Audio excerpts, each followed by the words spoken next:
અહીંયા આવતો શું કરે છે તું? મારે તારું કામ છે. અરે આદિના પપ્પા, એ તો આજે સવારે વહેલો જાગીને બહાર જતો રહ્યો. પણ પણ શું? કેમ બોલતા અચકાય છે તું? અરે એ તો બહુ જ ઉતાવળમાં હતો અને નાસ્તો પણ નથી કર્યો. હા, પણ એ જતા જતા એટલું કહી ગયો કે મમ્મી આજે હું બહુ જ ખુશ છું. એ તો ખુશ દરરોજ હોય જ છે ને. હા, પણ આજે વધારે ખુશ દેખાતો હતો. તો હવે એ આવે ને પછી જ ખબર પડે કે એની ખુશીનું કારણ શું છે.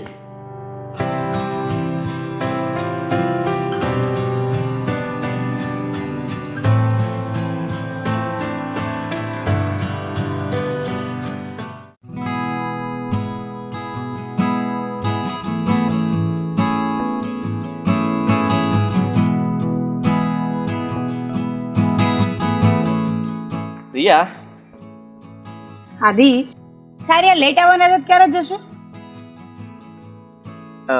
આપણા લગ્ન થઈ જશે એટલે જતી રહેશે. આપણા લગ્ન? હા, મેં તને એટલા માટે જ તો બોલાવી છે, આપણા લગ્ન વિશે વાત કરવા માટે. એટલે હું કઈ સમજી નહીં, તું શું કહેવા માંગે છે? જો પ્રિયા, તું તારા મમ્મીને લઈને મારા ઘરે આવ. એટલે મારા મમ્મી પપ્પા સાથે વાત કરીને આપણે લગ્નનું નક્કી કરી નાખીએ. મારા મમ્મી તો રેડી જ છે લગ્ન કરવા માટે, પણ તારા મમ્મી પપ્પા? એની તું ચિંતા નહીં કર, એ બધું જ હું સંભાળી લઈશ. તો હવે મારે શું કરવાનું છે એ કહીશ? તારે ફક્ત તારા મમ્મીને લઈને મારા ઘરે આવવાનું છે. અત્યારે? હા.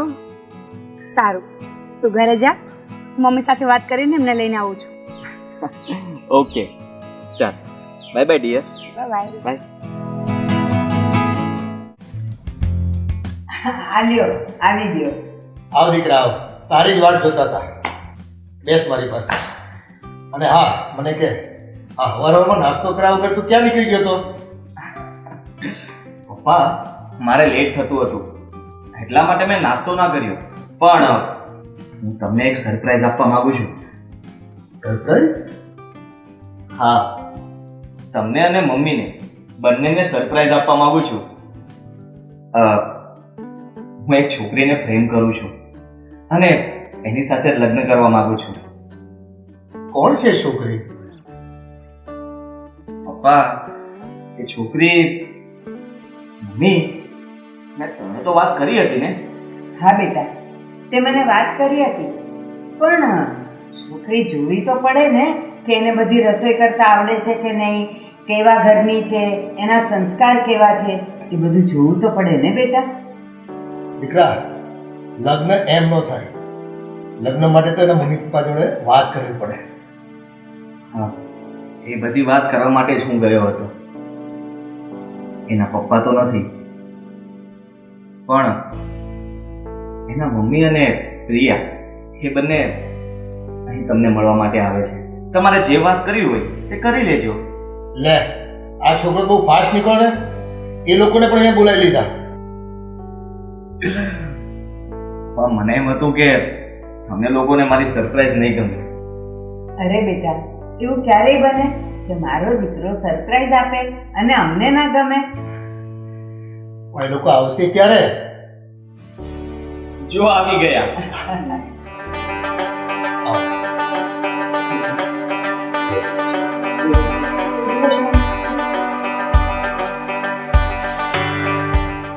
મમ્મી, આ પ્રિયા છે અને આ એમના મમ્મી. રાધાબેન, તમને આ સંબંધ મંજૂર તો છે ને? અરે બેન, આદિ ખૂબ સારો છોકરો છે અને મારી દીકરીને તમારા જેવું ઘર મળી જાય તો મને વાંધો શું હોય છે? પપ્પા, મમ્મી, તમે લોકો ખરેખર ખુશ છો ને? હા બેટા, કેમ આવું પૂછે છે? જુઓ ને, હું તમને લોકોને પૂછ્યા વગર જ ઘરે વાત કરવા માટે લઈ આવ્યો. એટલે દીકરા, આ તમે બંને ખુશ હો તો અમને શું વાંધો હોય? તો પછી લઈ લઈએ ઘડિયાળ લગન.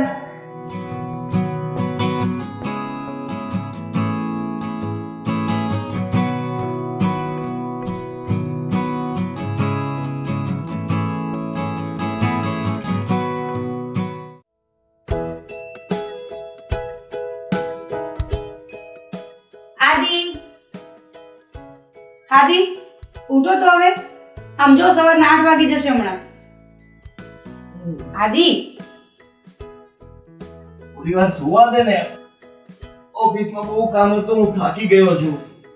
પછી ઓફિસે જવાનું લેટ થશે એનું શું?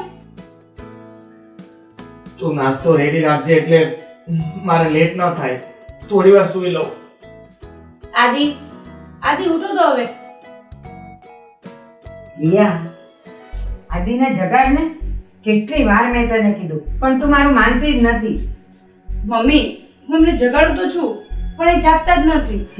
ન જાગ્યો ને, મને ખબર જ હતી. આદિ જ્યાં સુધી મારો ચહેરો ન જોવે ને ત્યાં સુધી એ જાગે જ નહીં. આદિ, એ બેટા આદિ, જો સવાર થઈ ગઈ, જાગને માર દીકો. હા મમ્મી. જાગી જા બેટા, સવાર થઈ ગઈ.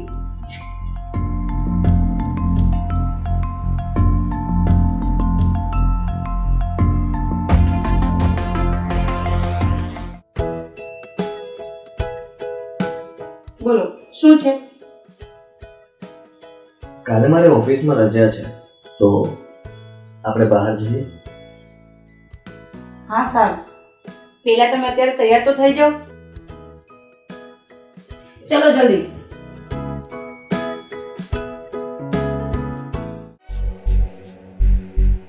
પ્રિયા, નાસ્તો લાવજો તો.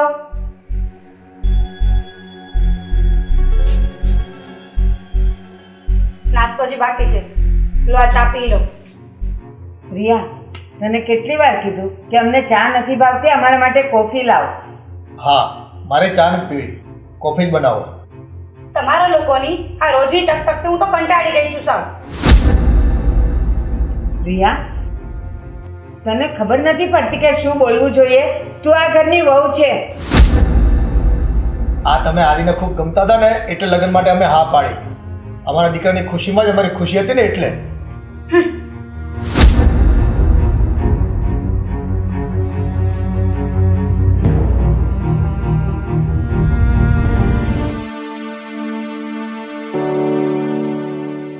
બેટા આદિ, કાલે તારે રજા છે ને, તો ચાલ ને આપણે મામાને ત્યાં જઈ આવીએ. બહુ વખતથી ગયા નથી. હા, કાલે ક્યારે જશું? અરે બેટા, તું સવારે ઉઠે ને એટલે ચા નાસ્તો કરીને ફ્રેશ થઈ જાય ને એટલે આપણે નીકળી જઈશું. હા સારું.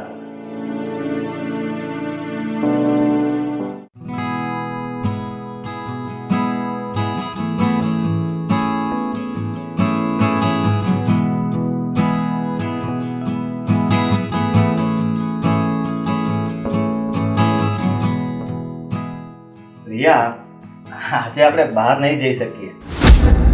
કેમ? શું થયું? હું મમ્મીને લઈને મામાને ત્યાં બેસવા જાઉં છું. જ્યારે પણ આપણે બહાર જવાનું હોય ને ત્યારે કાં તો તમારા પપ્પા અથવા તમારા મમ્મી તૈયાર થઈને ઊભા જ હોય નહીં? મારી વાત તો સાંભળ. મારે કાંઈ તમારું સાંભળવું નથી. હર વખતનું તમારું આવું જ હોય છે. એવું નથી. આપણે ફરી ક્યારેક જશું ને, અને મમ્મીને હું કેવી રીતે ના પાડી શકું? સાઈડમાં જાઓ, મારે બહુ બધા કામ છે. પ્રિયા, પહેલા મારો ફોન અને રૂમાલ તો આપ. હાલો, તમારો ફોન અને રૂમાલ.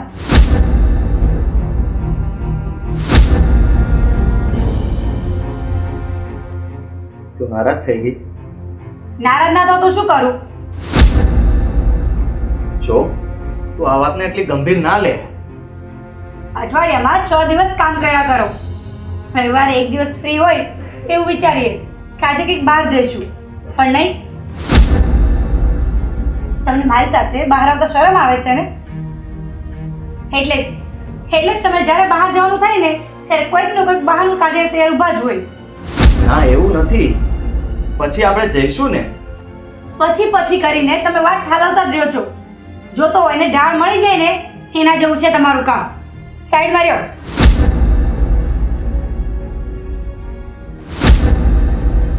કેમ આ દરવાજો જોરથી બંધ કર્યો? ગુસ્સામાં છે? શું થયું તને? કાંઈ નહીં. કાંઈ નહીં શું, પણ તને કઈ ભાનબાન છે? આમ ઘડી ઘડી કઈ વિસાવાનું ના હોય. શું છે, જે હોય તે વાત કર. મને શું કામ પૂછો છો? જાઓ ને, જઈને તમારા દીકરાને પૂછો. વારે વારે બહાના જ કાઢે છે. પ્રિયા, એને શું પૂછવાનું હોય? એને કઈ કામ હશે. મને બધી ખબર છે કે તમારે ને તમારા દીકરાને શું કામ છે ને.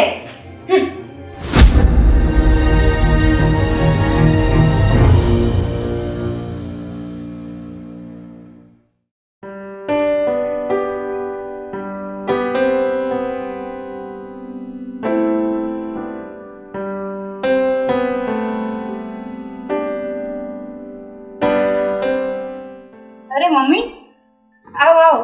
કેમ છો? જય શ્રી કૃષ્ણ. જય શ્રી કૃષ્ણ. હાલો આપણે અંદર બેસી. અરે નાના ત્યાં નથી બેસું, અહીંયા જ બેસીએ. હાલો.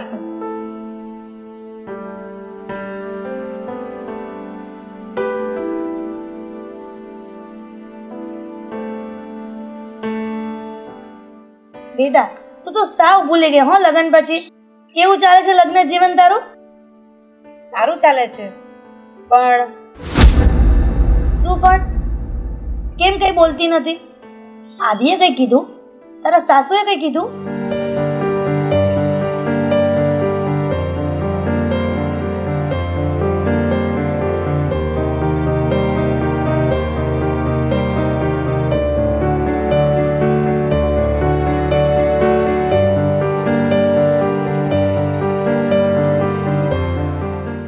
અરે બેટા, આમાં કાંઈ ચિંતા કરવા જેવું નથી. શું મમ્મી તું પણ આમાં ચિંતા કરવા જેવું કાંઈ નથી એટલે? સાચું જ કહું છું દીકરા, મારી વાત સાંભળ. જો આદિ તારી વાત સાંભળીને તારી સાથે જશે તો તારા સાસુ સસરાને એવું થશે કે બાયડી ગેલો થઈ ગયો, અને જો એના મમ્મી પપ્પા સાથે જશે તો તને એવું થશે કે માં ગેલો થઈ ગયો. પણ મમ્મી, હું ક્યાં એવું કહું છું? તારો કહેવાનો અર્થ તો એવો જ થયો ને કે આદિ બધી જ તારી વાત માને. એ આખો દિવસ નોકરી કરીને આવે તો એને થોડી નિરાંત તો જોઈએ ને. એ સાંજે આવે અને તમે સાસુ બહુ ઝઘડા ચાલુ કરી દો. એને તો બિચારાને સુડી વચ્ચે સોપારી બનવાનું જ આવે ને. એ તારી વાત માને કે એની મમ્મીની? હવે તું જ કે. હા મમ્મી, હું તો ખોટી ચિંતા કરતી હતી. જાણતા અજાણતા હું આદિને જ હેરાન કરતી હતી. આદિ પર જેટલો મારો હક છે ને એટલો જ હક એના મમ્મી પપ્પાનો પણ છે. એ હું ભૂલી ગઈ હતી. સોરી મમ્મી, બીજી વાર હું આવી ભૂલ નહીં કરું. બેટા, માફી મારી નહીં પણ આદિની માંગ. હા મમ્મી, આજે સાંજે આદિ જ્યારે ઘરે આવશે ને ત્યારે એની પાસે માફી માંગી લઈશ. થેન્ક યુ મમ્મી, તમે મને સાચી સલાહ આપી. બેટા, માએ તો હંમેશા સાચી સલાહ જ આપવાની હોય દીકરીને. સારું ચાલ, હવે હું રજા લઉં છું. સારું મમ્મી. જય શ્રી કૃષ્ણ. જય શ્રી કૃષ્ણ.